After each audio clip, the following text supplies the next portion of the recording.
జంట నగరాల్లో ఉన్నటువంటి ప్రభుత్వ భూములను ప్రభుత్వ ఆస్తులను పరిరక్షించేందుకు తెలంగాణ ప్రభుత్వం హైడ్రాను ఏర్పాటు చేసి చెరువులు అలాగే కుంటలు కబ్జా చేసి అక్కడ అక్రమ నిర్మాణాలు ఎవరైతే చేపట్టారో ఆ అక్రమ నిర్మాణాలను వారు నేల కూల్చుతున్నటువంటి నేపథ్యంలోనే నిన్న నాగార్జునకు చెందినటువంటి ఎన్ కన్వెన్షన్ని కూడా నేల కూల్చడం జరిగింది. ఈ నేపథ్యంలోనే రానున్న రోజుల్లో కూడా ఈ రాజకీయ ఒత్తుళ్లకు తలగ్గకుండా హైడ్రా అందరి భరతం పట్టబోతుందా, లేదంటే రాజకీయ ఒత్తిళ్లకు తలొగ్గి ఈ హైడ్రా అనేది కనుమరుగు కాబోతుందా అనేది మనం విశ్లేషణ చేసుకునేటువంటి ప్రయత్నం చేద్దాం. ప్రస్తుతం మనతో పాటు ఉన్నారు ప్రముఖ సామాజికవేత్త, ప్రముఖ రాజకీయ విశ్లేషకులు కృష్ణకుమారి గారు. మేడంతో మాట్లాడదాం. మేడం నమస్తే. మేడం నమస్తే.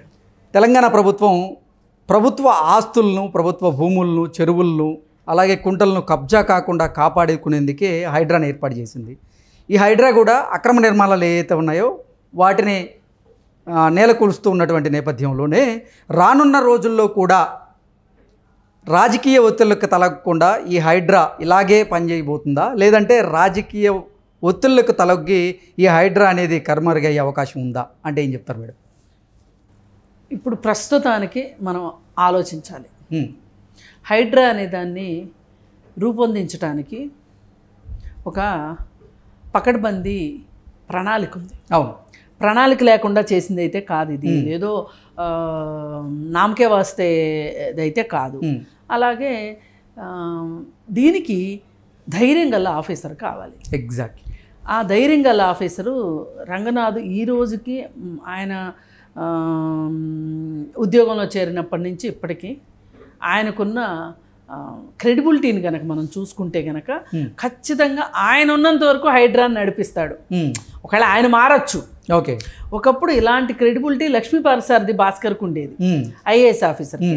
ఆవిడ హుడా కమిషనర్గా చేసింది ఆవిడ. అయితే ఆవిడ హయాంలో దుర్గం చెరువు దగ్గర ఇప్పుడు ఐల్యాబ్స్ అని ఒక ఆఫీస్ ఉంటుంది. అవును. దానికి ఓసీ ఇవ్వాల ఆమె. ఎందుకంటే అది ఎఫ్టీఎల్లో బఫర్ జోన్లో ఉందని చెప్పి ఇవ్వాల దుర్గం చెరువు. అయితే ఇక ఆ గవర్నమెంట్ మారిన తర్వాత, ఆమెను మార్చిన తర్వాత, ఇంకొక కొత్త ఆఫీసర్ వచ్చిన తర్వాత, రాజశేఖర్ రెడ్డి సీఎం అయిన తరువాత మాత్రమే దానికి మోక్షం లభించింది అంటారు. కానీ నేను అలా అనను. ఒక అన్యాయానికి తెరలేచిందని చెప్తా. అది అక్రమం. ఓకే. సక్రమం చేశారు. అయితే ఇట్లాంటి వాటి పని పట్టడానికే ఈ హైడ్రా అనేది వచ్చింది. మనకి వాళ్ళ చెరువుల్ని కాపాడుకోకపోతే హైదరాబాద్కి వచ్చే నీటి ఎద్దడి ఒక సమస్య. ఈ చెరువుల నుంచి చెరువుల్లోకి నీళ్లు వచ్చే విధానము, చెరువుల్లోంచి నీళ్లు బయటికి వెళ్ళే విధానము సరిగా లేకపోతే ఈ చెరువుల చుట్టుపక్కల ఉన్న కాలనీలకి వరద వచ్చే మాట వాస్తవం. అందుకోసమే నిజానికి ఈ చెరువులకి ఎఫ్టీఎల్ తర్వాత బఫర్ జోను ఇవన్నీ ఫిక్స్ చేసింది అందుకు. ఒకప్పుడు ఇవన్నీ వ్యవసాయ భూములు, ఈ చెరువుల చుట్టుపక్కలంతా తాగునీరు సాగునీరు ఉండేది. అలాంటప్పుడు అసలు ఈ బఫర్ జోను, ఈ ఎఫ్టీఎల్, ఈ కాన్సెప్టే లేదు. చెరువుగా ఉండిపోయింది. ఎప్పుడైతే నగరీకరణ పెరిగిందో వ్యవసాయ భూముల్ని వ్యవసాయేతర భూములుగా మార్చి ప్లాట్లు వేసి ఆ ప్లాట్లలో ఇళ్ళు వచ్చాయో అప్పుడు ఆశ పట్టుకుంది మనుషులకి. చెరువుల్లోకి వెళ్ళిపోవటాలు, ఈ చెరువుల్లో ఇళ్ళు కట్టుకోవటాలు ఇవన్నీ చేయడం మొదలెట్టారు. సరే, ఇప్పుడు అన్ని చెరువులు కదా, తుమ్మిడికుంట చెరువు కదా ఒకటే. ఏంటంటే చెరువుగా ఉన్నప్పుడు ఎఫ్టీఎల్, బఫర్ జోను అవకాశం మాట్లాడుకోవాల్సిన అవసరం లేదు. ఏంటి అంటే రైతులకు పట్టాలు ఉంటాయి. అవును. ఈ పట్టాల్లో వాళ్ళు వ్యవసాయం చేసుకుంటారు. ఒకవేళ వర్షాలు ఎక్కువ వచ్చినాయి, ఆ సంవత్సరం చెరువు బాగా నిండిపోయింది, వీళ్ళ పొలంలోకి నీళ్లు వచ్చినాయి, పంట మునిగిపోద్ది. అవును. వర్షాకాలం వెళ్ళిపోయిన తర్వాత చెరువుల్లో నీళ్లు తగ్గడం మొదలవుతాయి. తగ్గడం మొదలైనప్పుడు భూమి బయటికి వస్తుంది. అక్కడ వ్యవసాయం చేసుకుంటారు, ఇంకో పంట వేసుకుంటారు. మళ్ళీ ఎండాకాలం అయిపోయిన తర్వాత వర్షాకాలం వస్తే, వర్షాకాలం వచ్చాక మళ్ళీ నీళ్లు వస్తాయి. ఇలా వాళ్ళు భూమి వాళ్ళదే, పట్టా ఉంది, వ్యవసాయం చేసుకునేవాళ్ళు. కానీ అప్పుడు ఏ ప్రాబ్లము లేదు దీనివల్ల. ఎప్పుడైతే ఈ వ్యవసాయ భూమిని రియల్ ఎస్టేట్ వ్యాపారులు కొని లేఅవుట్లు చేశారో అప్పుడు వాళ్ళకేమనిపిస్తుంది, ఇది పట్టా భూమి అని కొంటారు. ఇప్పుడు ఒకే రైతుకి 4 ఎకరాల పొలం ఉంటుంది, 3 ఎకరాలు బఫర్ జోన్కి బయట ఉంటుంది, ఇప్పుడు అనుకునే బఫర్ జోన్కి బయట ఉంటుంది, 1 ఎకరం బఫర్ జోన్లో ఉందనుకోండి, పట్టా 4 ఎకరాలు ఉంటుంది కాబట్టి 4 ఎకరాలు కొంటారు. వీళ్ళు ఏం చేస్తారు, కొనేటప్పుడు చెరువు దగ్గర ఉంది నీ పొలము, అది తక్కువ రేటుకి ఇవ్వు, అది ఇది అని చెప్పి మాట్లాడుకుని రైతుకు టోపీ పెట్టి వీళ్ళు పొలం కొంటారు తక్కువ రేటుకి, అలవల సొలవలకి. కొనేసిన తర్వాత లేఅవుట్ చేసి అమ్మేస్తారు. ఈ కొనుక్కునేవాడు కొనేసుకుంటాడు. వాడికి తెలుస్తుంది వర్షాకాలం వచ్చాక మన ప్లాట్ ఎక్కడుంది అని, ఆ చెరువులో ఉంటుంది. ఈ కథ నడిచింది కొన్నాళ్ళు. ఎప్పుడైతే అసలు ప్లాట్లు కొని వదిలేసేవాళ్ళు ఇదివరకు, ఇప్పుడు ఎప్పుడైతే ఇల్లు కట్టుకోవడం మొదలైందో, ఈ ఇల్లు కట్టుకోవడానికి వెళ్ళినప్పుడు రెవెన్యూ వాళ్ళు ఈలోపు ఈ కథ అంతా ఇట్లా నడుస్తూ ఉన్న టైంలో 2000 సంవత్సరం 99-2000 ఆ ప్రాంతంలో చంద్రబాబు నాయుడు ఏం చేశాడంటే క్లీన్ అండ్ గ్రీను, నీరు మీరు, అలాగే విజన్ 2020 ఇలాంటి కాన్సెప్ట్లన్నీ తీసుకొచ్చి చెరువుల్ని పరిరక్షించాలి అని పెట్టుకొని ఎఫ్టీఎల్ తర్వాత బఫర్ జోను ఇవన్నీ ఫిక్స్ చేసేసాడు చెరువులన్నిటికీ. ఫిక్స్ చేసిన తర్వాత అలానే ఉంచారు కొంతమంది బుద్ధిమంతులు. కానీ నాగార్జున లాంటి దురాస్పరులు ఏం చేశారు అంటే ఫిక్స్ చేసిన రాళ్ళని తీసేయించుకుని అదే డిపార్ట్మెంట్ చేత కట్టడాలు కట్టేశారు. అవి తాత్కాలిక కట్టడాలే కావచ్చు. ఓకే, కట్టి వాటిని రెగ్యులరైజ్ చేసుకుంటానికి పెట్టుకున్నారు. ఈ పెట్టుకున్నప్పుడు రెవెన్యూ వాళ్ళు ఏమన్నారంటే లేదు మేము రెగ్యులరైజ్ చేయడానికి అవ్వదు అని చెప్పారు. అవ్వదు అని చెప్తే దీనికి సంబంధించి కోర్టులో కూడా కేసు ఉంది.